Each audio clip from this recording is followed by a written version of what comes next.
welcome to the Artist Abstract. And today we're going to be talking about leftovers, but with a special guest star from French chef Joachim from the renowned cooking school Noir Fromage. Hello, and thank you for having me on this show. I am excited to talk about these things we call leftovers because they are a stain on my soul. They often go to the back of the refrigerator and die a slow and cold death. So, tell me, did you come from a family of these leftovers? Yeah, I actually came from a family that made way more food than they ever consumed, hence leftovers. And, they went into these tubs of Betty Crocker former butter containers, which really brings up the next question is, why did we have so much butter in our lives at that point in our life? Yes, I understand that many families had their famous or infamous Betty Crocker butter containers for leftovers. I love what I'm seeing now with the addition of a pizza crust with some marinara, cheese, onions, and peppers. If I would have done something a little bit different, I would have added mushrooms and the little tiny black wheels known as olives. Yeah, I was going to add mushrooms and olives, but I accidentally forgot to pick them up as I was thinking of what basic ingredients could I get to substitute to make an additional dish. I think you did very well in accommodating with very basic concepts of onions, peppers, and just a little bit more seasoning, and I like the touch of the red chilies to give it some spice. Very nice. Yeah, thank you. It turned out really good, and it was actually a really quick meal. As we can see that this prep time isn't really that long. Most of it was just the chopping and the baking. You can see that it turned out very well. Yes, it turned out extraordinarily well, and it makes for a large meal, actually. I like this. And it makes for the ability to take it to lunch or have a quick snack. There's so many possibilities with it. After seeing this first initial idea in leftovers, I cannot wait to see what you have come up with next. Your presentation, fantastic. Thank you. Yeah, I struggled with what I was going to present it. It's just a pizza. You just throw it on a plate with some marinara dipping sauce, and boom, there you go. That is a great, great dish. Let's see what we have upcoming next. Oh, I like that it is all packaged and ready to go for tomorrow. Now we are on to this, a petite sandwich. I do like the petite sandwiches because they are so delicious. And let's see what your take is on it. You do plan on using the other dishes or the other ingredients that you just bought, yes? Yeah, the idea was not to continually buy new ingredients, but starting to kind of evolve them throughout the process so that as I ran out of some, I could make new ingredients. So this this meat roll was, or this stuffed chicken roll was kind of the catalyst for all of these dishes. And as we go through it and use the onions, here we're caramelizing them. And using them, this was the last little bit of onions that I did not want to go to waste. I liked the fact that you did not want to make leftovers out of the leftovers.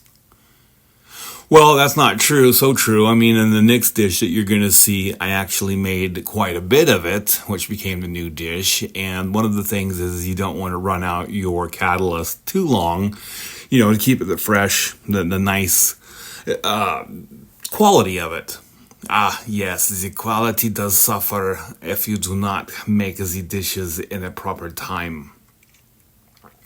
I hope you add the fromage to this dish, because I love it. Yeah, so you'll have to tell us later on about this black cheese cooking school. Yes, I love it. Oh, you did add the fromage. Très magnifique.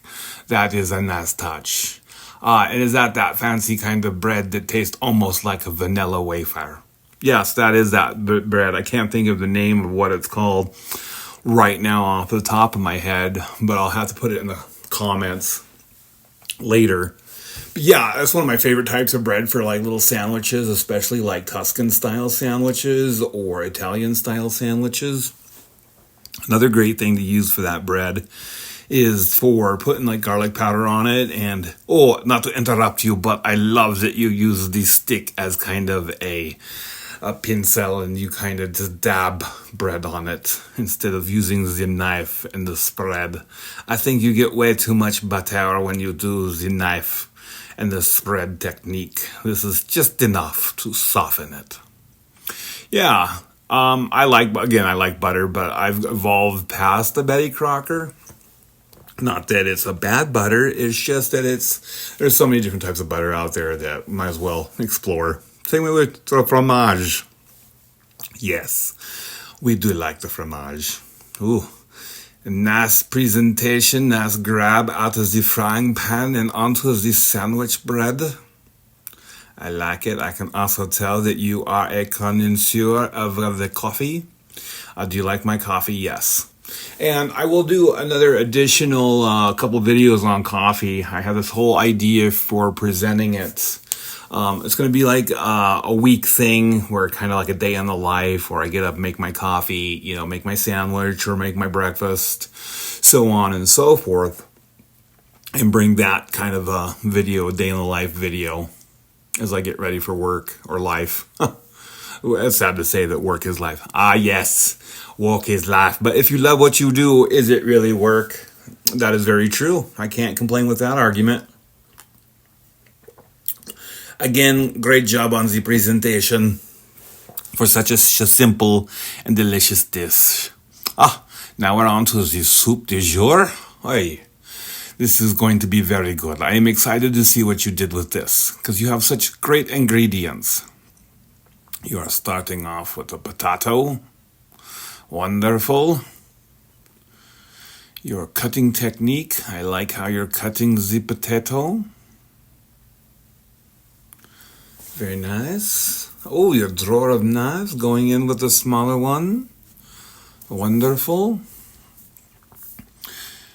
That is nice technique on how you are making the tiny little wedges of the potato.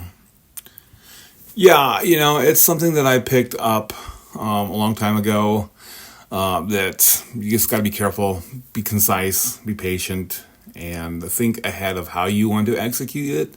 That's one of the things that, like, in trying to show other people how to cut, watching them and their cutting techniques, it's like, oh my gosh, where did you learn this? Yes, it can be quite a terrible thing to watch someone try to butterfingers a knife around the cutting board.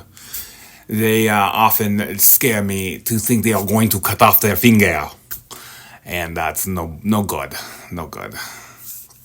So these potatoes you put into the pan and you saute them? No, you air fry them, I heard. Yes, that is what I do. I do air fry them. This is kind of a planned dish. I love using the air fryer because I can outsource so many things to it that go into the additional portion of the actual dish itself. The air fryer really changed the game on cooking potatoes and like Brussels sprouts and really meats. They come out just as if they were deep fried, only a little bit less juicier. One thing I did learn using the air fryer is how the famous Family Mart chicken is made. And taking that into concepts, that's another video I want to do, is recreating the Family Mart chicken. Ah, yes, the Family Mart chicken. How can you not? It is so famous around the world. We all travel to Japan to try this chicken. And it is, as it is described, magnificent. I like your jostle moves in this. They flop around, but they do not flop out. This is your air fryer. Excellent. So tell me, what do you like to cook most? Well, to be honest with you, I actually like cooking breakfast items. And I enjoy a good soup. My problem with soups is I always tend to break them when they are sorry, not to interrupt. I love the magic again. Your broccoli all of a sudden becomes all chopped up. Ha, how funny. But yeah, when I make a cream soup or a milk-based soup, I often break it, and it just is terrible. Anybody in the soup world knows that making those kinds of soup is kind of hard sometimes, especially like a bechamel or a hollandaise sauce. That you can overcook hollandaise sauce. You can undercook things. We are back to the chicken roll, and you are now dicing it up, cutting it up. These are great ingredients for a soup. Every one of them complements each other in like a Tuscan soup style. Especially the cream cheese gives it some base and some wholesomeness. You've got the artichoke heart. I love the artichoke hearts. There is not a dish I would not put artichoke hearts on. Maybe steak. But this will be good for your soup. Thanks. I like the fact that I wish it was a bacon type soup, but I could always do a bacon potato. But one thing I do like about this is that with all of those flavors, all of those meats, all of those items falling apart, is that when I have a soup or when I have a salad, the idea is that I want each bite to have exactly, a balance of everything that's represented in the salad or the soup. I hate it when you get done with a salad per se and you only have like maybe a strawberry and a piece of chicken that you've been saving for the last part. I'd rather have it all chopped up, mixed, and tossed to where I can enjoy the whole thing together. I agree. That is a great way of putting it as a soup and with a salad. Salads are, again, one of the things that I do not like. Unless they are like, as you described, a very balanced and very well put together soup or salad. And soup and salad goes well together anyway. Or soup et jure. And so now you are going to add what next? Well, like right now, honestly, when I do these dishes, I kind of just think of what I have available, what I have I can do, and what I can add. The broccoli was a crown of broccoli that I found in the refrigerator that needed to go. And so I thought, well, we'll just throw it in there. Can't hurt not to have it. You are making your base to make this soup this thickness, yes? Yeah, I just making a basic roux to thicken the soup when the time comes so that we have that. It took me a long time to move past the old cornstarch and go to a straight flour base and use that to make my roux. Yes, so many people, they rely on this cornstarch to make a thing stick. It is quite the interesting item to have in the kitchen and just to play with in general, as it has such interesting properties, especially when it gets too much and when it dries out, how it becomes very brittle as if it has never wet before. Now you are going to add in your milk, yes? Or you're stirring it still? Yeah, it's a process, since the stuff is already cooked, a lot of it's already cooked, I don't want to overcook stuff, especially like the main caveat and the potatoes, they're already cooked now. They came out really nice and really golden, not too hard, not too undercooked, because they're still going to be cooking a little bit in the soup process. I can see you put a lot of thought into your dishes. This is really good. Especially when you are, like you say, cooking with already cooked ingredients. The last thing you want to do is overcook things and make the chicken dry and icky.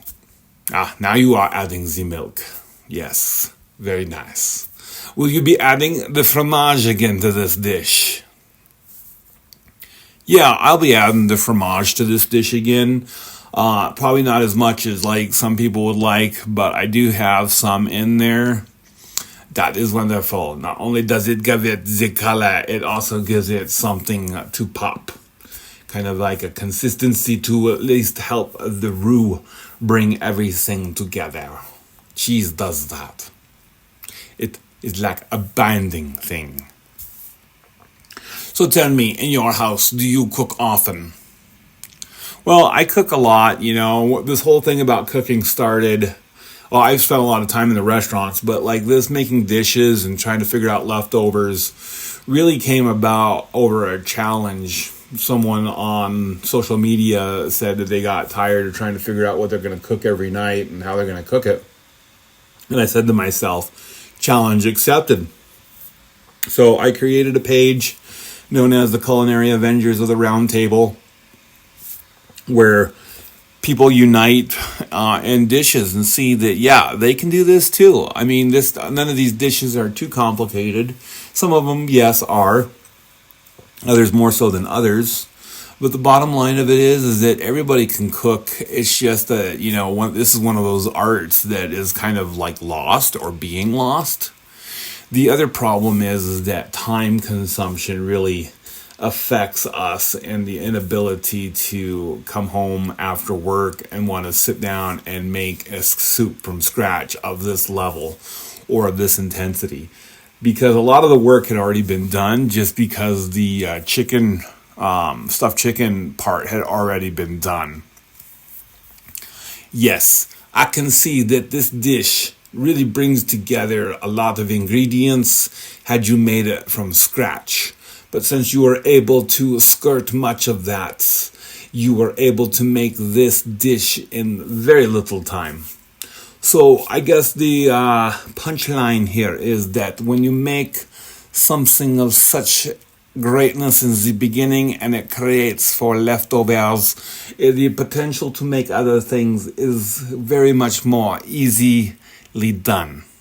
I applaud you and your efforts. I cannot wait to be back on the show and help out and commentary later. This has been a lot of fun. I hope to see the next couple episodes and what you come up with. And you can always get a hold of me. So, thank you. Hey, no, thank you for being on the show. It was great having you, and I'm super excited that you're coming back for another edition. Until then, take care, and all of you out there, keep cooking and keep expressing yourself in the form of food. Until then, goodbye.